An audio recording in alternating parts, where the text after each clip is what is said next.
Mesdames et messieurs, bonjour. Je dois vous remercier, vous qui disposez toujours de votre temps pour me suivre.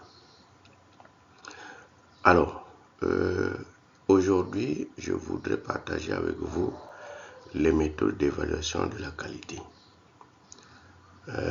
C'est une formation qui va durer 12 jours. Nous avons 12 chapitres. Et chaque jour, je dois vous présenter un chapitre. Aujourd'hui, je fais le résumé de tous les chapitres. Avant, je vous avais déjà présenté les caractéristiques de la qualité, c'est-à-dire les paramètres qui permettent de dire si la qualité est bonne ou pas. Si le produit, si le service ou le procédé est conforme ou non conforme. Alors, une fois que ces caractéristiques sont connues, il faut maintenant les évaluer. Alors donc, c'est ça qui fait l'objet de la communication de ce matin. Donc, méthode d'évaluation de la qualité. Alors, en quoi consistent donc les méthodes de collecte? Les méthodes d'évaluation, il s'agit donc de collecter, analyser et interpréter les données de la qualité. Il s'agit donc une fois qu'on a collecté, il faut les comparer aux normes et valeurs de référence et détecter les non-conformités. Donc ceci est en lien avec le contrôle qualité et l'amélioration continue. Alors, parmi donc des méthodes, nous avons la démarche QQO-QCP. Alors, donc chaque lettre, c'est une question, ce qui permet donc de définir le problème. Alors, nous allons aborder sous la forme QQO-QCP, c'est-à-dire qu'est-ce qu'on va mesurer, de quoi s'agit-il. Alors, qui va mesurer? Le responsable de la mesure. C'est où? On va mesurer où? À quel niveau? Donc, c'est le lieu de mesure. Et à quel moment? Et quelle fréquence? Et comment on va mesurer?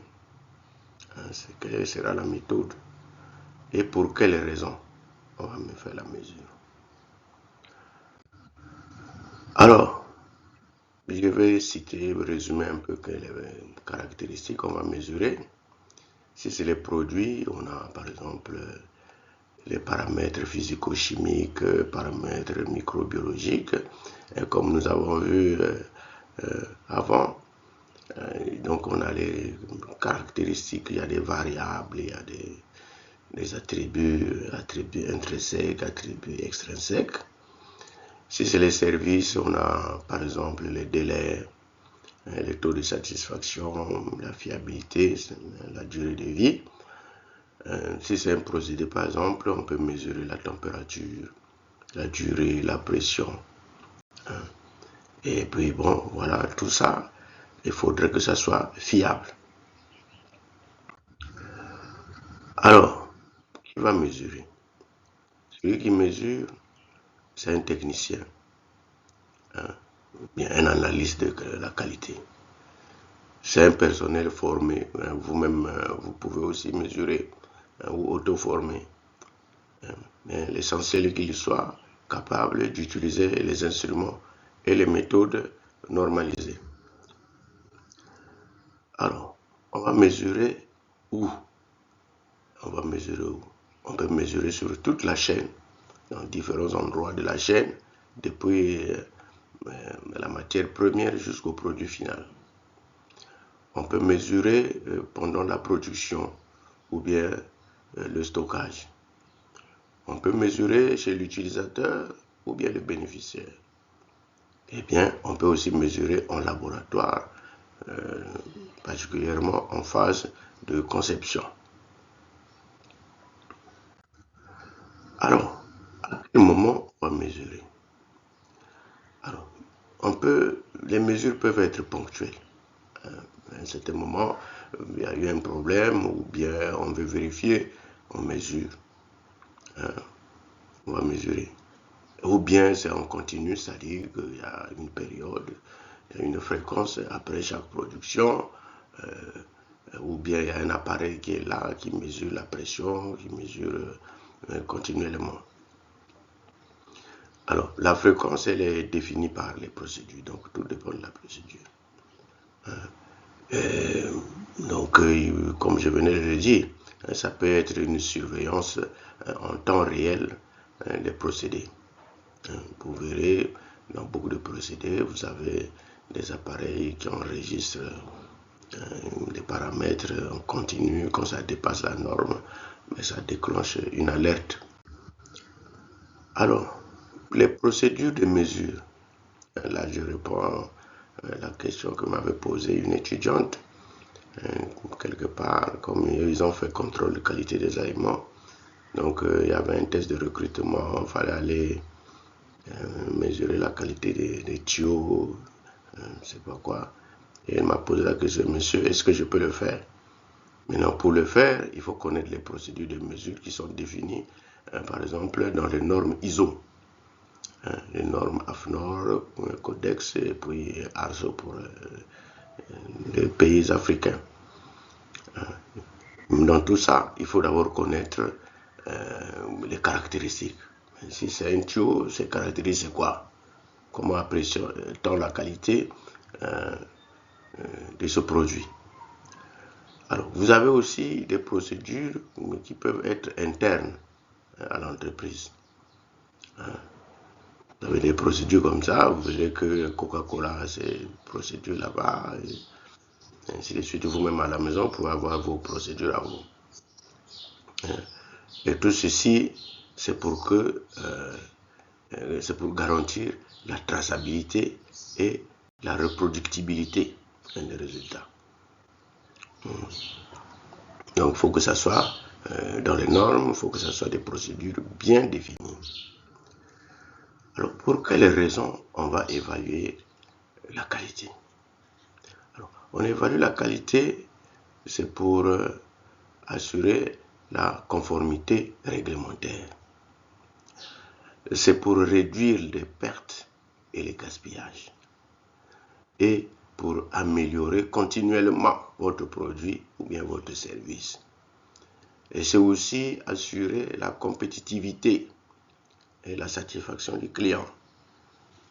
En définitive, gagner le marché, gagner de l'argent, bonne réputation. Alors, les types de données qu'on va mesurer, c'est quoi? Alors, on aura des données quantitatives. Les données quantitatives, donc il y a des données discrètes, les données continues et les données temporelles, telles que la fiabilité ou bien la durée de vie, la date limite de consommation.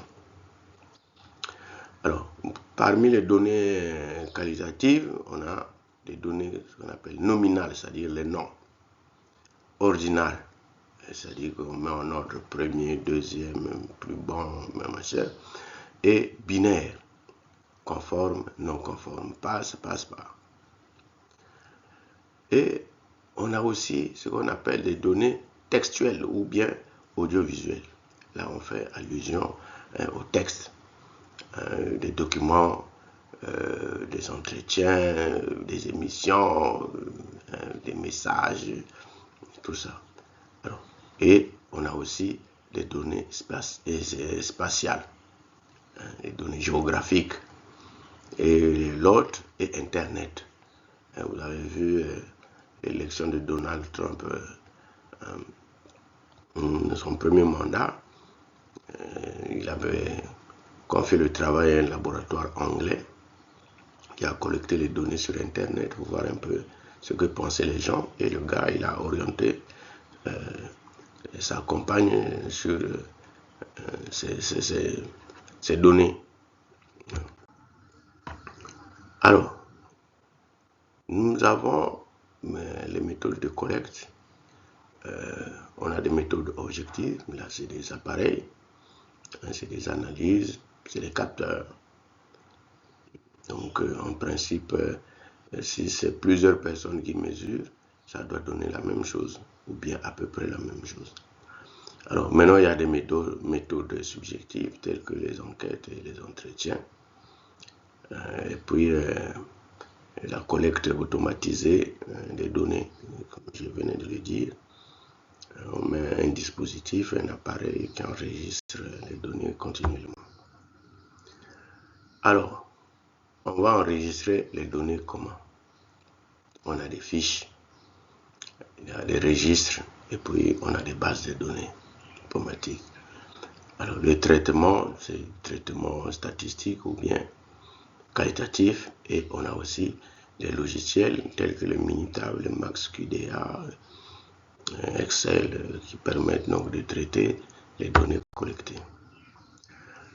Alors, les données peuvent être influencées par un certain nombre de facteurs, notamment la compétence du personnel. Le personnel peut bien ou mal mesurer. Alors, il y a aussi l'état et étalonnage des instruments. Vous avez déjà vu vous-même parfois quand vous arrivez au marché, vous dites non, la balance du boucher là est truquée. Alors, on a aussi les conditions environnementales qui peuvent influencer les valeurs des données. Et on n'oublie pas les procédures et les intrants qui permettent, donc vous avez des méthodes différentes. Et puis, dans le cas des laboratoires physico-chimiques, par exemple, les analyses physico-chimiques, vous avez des réactifs. Il y en a qui peuvent être de bonne ou de mauvaise qualité. Alors, en conclusion, je dirais que la qualité repose sur des mesures fiables. Le respect des normes et procédures, et puis l'outil clé de performance et l'amélioration continue. Alors, ceci étant, dans la suite, donc dans les prochains jours, nous allons suivre un peu plus ou moins en détail les chapitres qu'on vient de voir. Un à un, chaque jour, on va voir comment, si vous êtes devant un service, vous êtes devant un produit, vous êtes devant une personne, vous êtes devant un procédé, comment faire pour mesurer? Quelles sont les techniques qu'on va utiliser pour évaluer la qualité, pour dire que ce produit, ce service ou ce procédé est de bonne ou de mauvaise qualité. Donc il y a des procédures. On a l'électricité devant nous, on a l'eau devant nous, on a un agent devant nous. Comment apprécier? On a tenu une réunion. Comment mesurer la qualité de cette activité? Ceci étant, je vous remercie, mesdames et messieurs.